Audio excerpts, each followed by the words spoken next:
Bwana, hali sio nzuri kwa upande wa mnyama.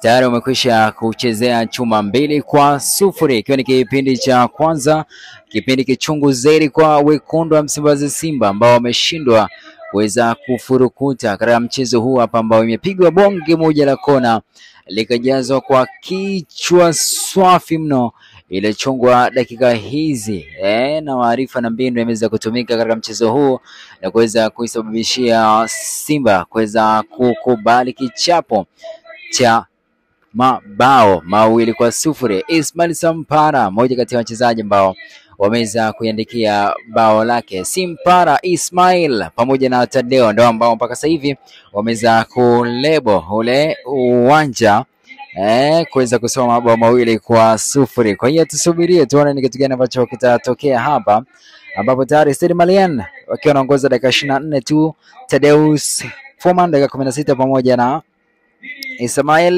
dakika ya pili ambayo tumeweza kuona bao lingine likiweza kufungwa. Simba vipi wataweza kufurukuta na kuweza kupata chochote katika mchezo huu wa leo, ama ni kile kile ambacho kimewatokea kwa nyumbani kuweza kupoteza na watapoteza katika mchezo huu ambao umejawa na pressure kubwa? Wao wameshakosa mabao kadhaa kama bao wili hivi. Kuna bao ambalo wamepiga ile Mpanzu Kibisawala, mpira ukapiga rebound kisha ukashindikana kuweza kuunganishiwa ndani pamoja na Jean Charles Ahwa, lakini pia Suleiman Mwalimu kuna nafasi kama mbili hizi ambazo ameweza kuzipata na kuzielekeza langoni, lakini ndo hivyo mlinda lango akaweza kuziona na kuweza kuzitolea nje. Ile Mpanzu Kibisawala macho na masikio ya wengi yako kwa upande wake, lakini pia yapo kwa Suleiman Mwalimu ambaye mpaka sasa hivi bado hakijaeleweka. Upande wa mnyama wiki ni ngumu sana kwa upande wao.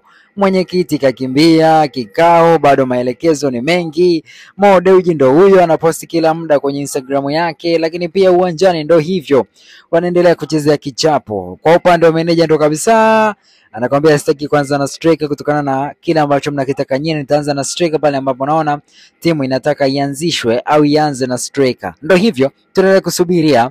Naona Janchaza Ahwa anaruka miguu lakini anadondoka mwenyewe. Hakuna namna.